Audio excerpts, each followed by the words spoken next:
ব্যবসা করাটা কি দুনিয়াবি কাজ সাধারণ দৃষ্টিতে, তাই না? কিন্তু যদি এই ব্যবসাটা আপনি সকালবেলাতে বাসার থেকে বের হলেন, আল্লাহর উপর বিসমিল্লাহি তাওয়াক্কালতু আলা আল্লাহ লা হাওলা ওয়ালা কুওয়াতা এই বলে বাইরে বের হলেন, আপনি মনে মনে চিন্তা করছেন, আল্লাহ আমি এখন দোকান খুলবো, যারই আইটেম হোক, যেই দোকানই হোক, আপনার দোকান খুলবো, এখান থেকে আমি বিক্রি করব, যা তুমি আমাকে রুজি দিবা আল্লাহ, এর থেকে নিজে খাবো, বাল বাচ্চাকে খাওয়াবো, আর যদি সম্ভব হয় কিছু তোমার পথে দান করব। এই উদ্দেশ্য নিয়ে যদি, আর মানুষকে ঠগাবো না, মানুষকে ধোকা দিব না, একটা বলে আর একটা করবো না, ধোকার ব্যবসা করবো না, আল্লাহ তোমার রাসূলের নির্দেশ অনুযায়ী তাকওয়া ভিত্তিক সততা এবং আমানতদারির সাথে ব্যবসা করব। তাহলে আপনি কাস্টমারের সাথে যত কথা বলবেন, প্রত্যেকটা কথাই যে আপনার ইবাদত হয়ে যাবে। যে সরকারি চাকরি যারা করে, চাকরি মানেই ঘুষ শব্দটা তার সঙ্গে জড়িয়ে গেছে। আবার অনেকে জিজ্ঞেস করে, চাকরি তো করে করে উপরি কত পায়? মেয়ের বাবা জিজ্ঞেস করে, এটা হতভাগা বাবা, কি বলেন, ঠিক কিনা? আর পুরান ঢাকার মানুষ ব্যবসা প্রিয়, আমরাও কিন্তু ব্যবসা প্রিয়, আমরা ব্যবসায়িক। আমরা কোন ব্যবসায়িক জানেন? একটা কথা বলে দিই, আমরা এমনই ব্যবসায়িক যে যদি ভালো ব্যবসায়িক পাত্র পাই, তাহলে চাকরিজীবী পাত্রের সাথে আমরা বিয়ে দিলাম।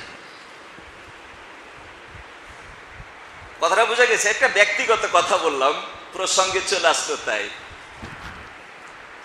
কেন বললাম যে ব্যবসাটাকে প্রাধান্য, আজকের বিষয়টা কি ব্যবসা নিয়ে না, তো ব্যবসাটাকে প্রাধান্য দিতে গিয়ে ব্যক্তিগত একটা কথা বলে দিলাম, এটা নিয়ে আবার মনে কেউ কিছু করিয়েন না। অনেকে আবার এমনও আছে যে চাকরিজীবী মানে সরকারি চাকরি ছাড়া বিয়েই দিবে না মেয়ের, এরকম বহু আছে। তাদের এই চিন্তাটাকে আমি খুব বেশি ভালো মনে করি না। কেন মনে করি না? যে সরকারি চাকরি যারা করে, চাকরি মানেই ঘুষ শব্দটা তার সঙ্গে জড়িয়ে গেছে।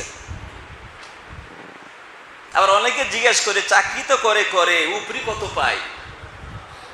মেয়ের বাবা জিজ্ঞেস করে, এটা হতভাগা বাবা, কি বলেন, ঠিক কিনা?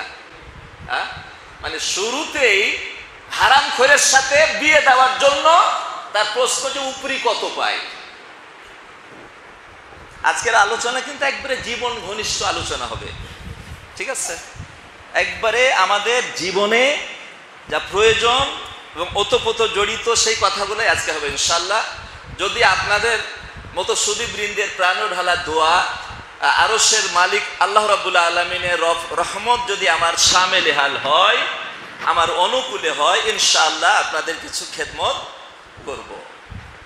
তাহলে আমরা এখানে যারা উপস্থিত আছি অধিকাংশ ব্যবসায়িক, তাই এই বিষয়টা খুবই গুরুত্বপূর্ণ, খুবই গুরুত্ব দাবিদার। কারণ দেখা যায় এই যে ব্যবসা, এটা আল্লাহ রাব্বুল আলামিন হালাল করেছেন এবং প্রত্যেক জাতির মাঝেই কোনো না কোনোভাবে ব্যবসার একটা প্রচলন আছে। ব্যবসা কাকে বলা হয়? উভয়ের মাঝে, অর্থাৎ দুইজনের মাঝে সম্মতিক্রমে কিছু লেনদেন করার নামই হচ্ছে ব্যবসা। আমি টাকা দেব, পণ্য নিব, এই হয়েছে ব্যবসা।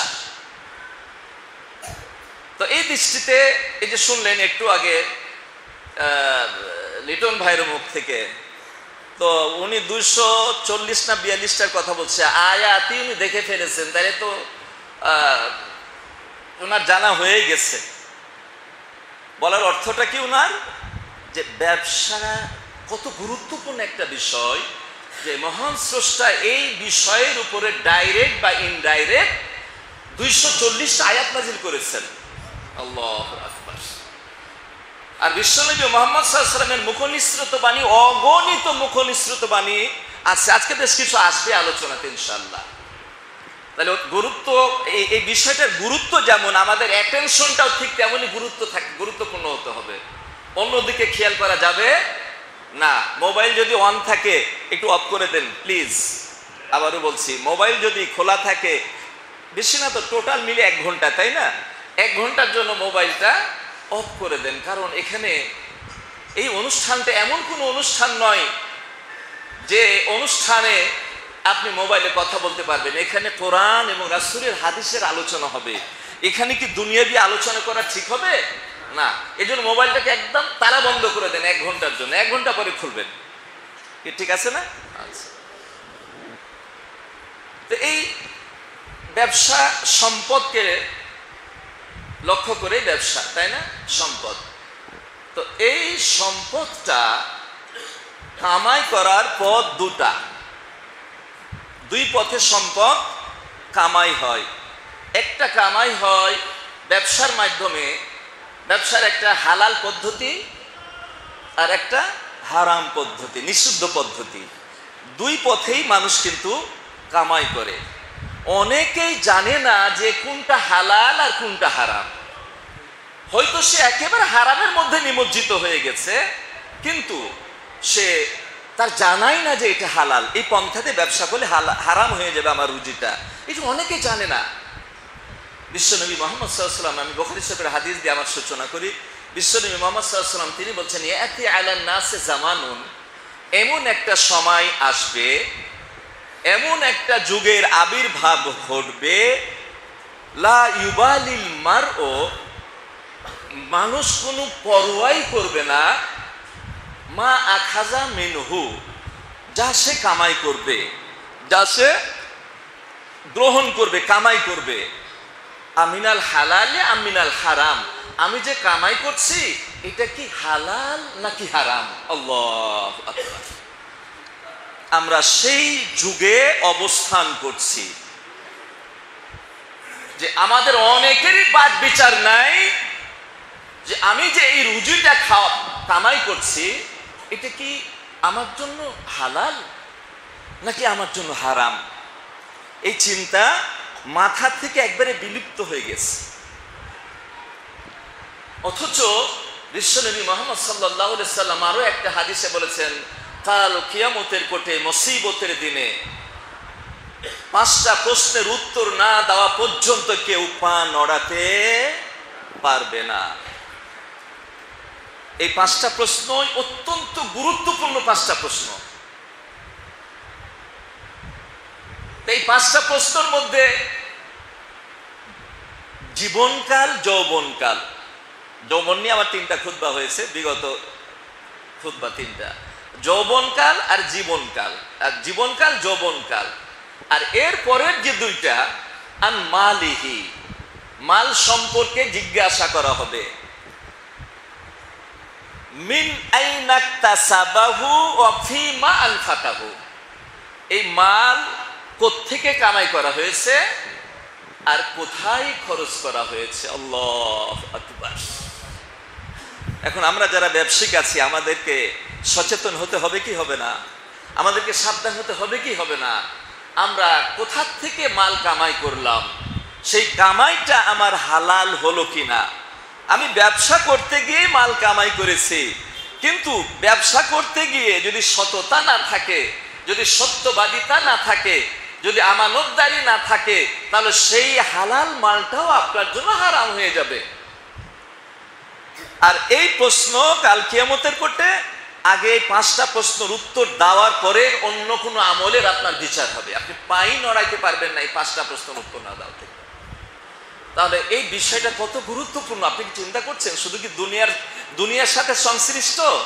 আমরা ব্যবসা মানে মনে করি তো ব্যবসা মানে ব্যবসা, দোকানদারি করা, ব্যবসা করা, বিভিন্ন আইটেমের দোকান দেওয়া, কেনা বেচা করা, এই তো ব্যবসা, তাই না? এটা তো দুনিয়ার ব্যাপার, আমরা কি এটাকে নেহায়েত দুনিয়ার ব্যাপার মনে করি। কিন্তু না, আপনাদের আরেকটা সুসংবাদ দিই, আল্লাহ রাব্বুল আলামিন আমাদেরকে সৃষ্টি করেছেন কি উদ্দেশ্যে বলেন? ইবাদতের। ওয়া মা খালাকতুল জিন্না ওয়াল ইনসা ইল্লা লিয়াবুদুন। আমাদেরকে আল্লাহ সৃষ্টি করেছেন ইবাদত করা, তার গোলামি করার জন্য, তার দাসত্ব করার জন্য, তাই না? ইবাদত করতে হলে বেঁচে থাকতে হবে, বেঁচে থাকতে চাইলে খেতে হবে, খেতে চাইলে আপনাকে ব্যবসা করে কামাই করতে হবে। তাহলে কামাই করাটাও এক প্রকারের ইবাদত, কারণ আপনি যদি কামাই না করেন খেতে পাবেন না, খেতে না পেলে আপনি বেঁচে থাকতে পারবেন না, আর বেঁচেই যদি না থাকেন তাহলে ইবাদত কার করবেন, কেমনে করবেন? তাহলে সৎভাবে ব্যবসা করাটাও একটা ইবাদত। আর একটা মূলনীতি আপনাদেরকে বলে দিই যে কিছু আছে ইবাদত আর কিছু আছে বৈষয়িক কাজ, দুনিয়াবি কাজ, ঠিক আছে না? আর কিছু আছে ইবাদত। আপনার জীবনটা দুই ভাগে বিভক্ত, একটা হলো ইবাদতের পার্ট, একটা হলো দুনিয়াবি কাজ। দুনিয়াবি প্রত্যেকটা কাজের সাথে যদি আল্লাহর হুকুম আর রাসূলের তরিকা লাগিয়ে দেন তাহলে সেটাও ইবাদত হয়ে যাবে। ব্যবসা করাটা কি দুনিয়াবি কাজ সাধারণ দৃষ্টিতে, তাই না? কিন্তু যদি এই ব্যবসাটা আপনি সকালবেলাতে বাসার থেকে বের হলেন, আল্লাহর উপর বিসমিল্লাহি তাওয়াক্কালতু আলাল্লাহ লা হাওলা ওয়ালা কুওয়াতা এই বলে বাইরে বের হলেন, আপনি মনে মনে চিন্তা করছেন, আল্লাহ আমি এখন দোকান খুলবো, যারই আইটেম হোক, যেই দোকানই হোক, আপনার দোকান খুলবো, এখান থেকে আমি বিক্রি করব, যা তুমি আমাকে রুজি দিবা আল্লাহ, এর থেকে নিজে খাবো, বাল বাচ্চাকে খাওয়াবো, আর যদি সম্ভব হয় কিছু তোমার পথে দান করব। এই উদ্দেশ্য নিয়ে যদি, আর মানুষকে ঠগাবো না, মানুষকে ধোকা দিব না, একটা বলে আর একটা করবো না, ধোকার ব্যবসা করবো না, আল্লাহ তোমার রাসূলের নির্দেশ অনুযায়ী তাকওয়া ভিত্তিক সততা এবং আমানতদারির সাথে ব্যবসা করব।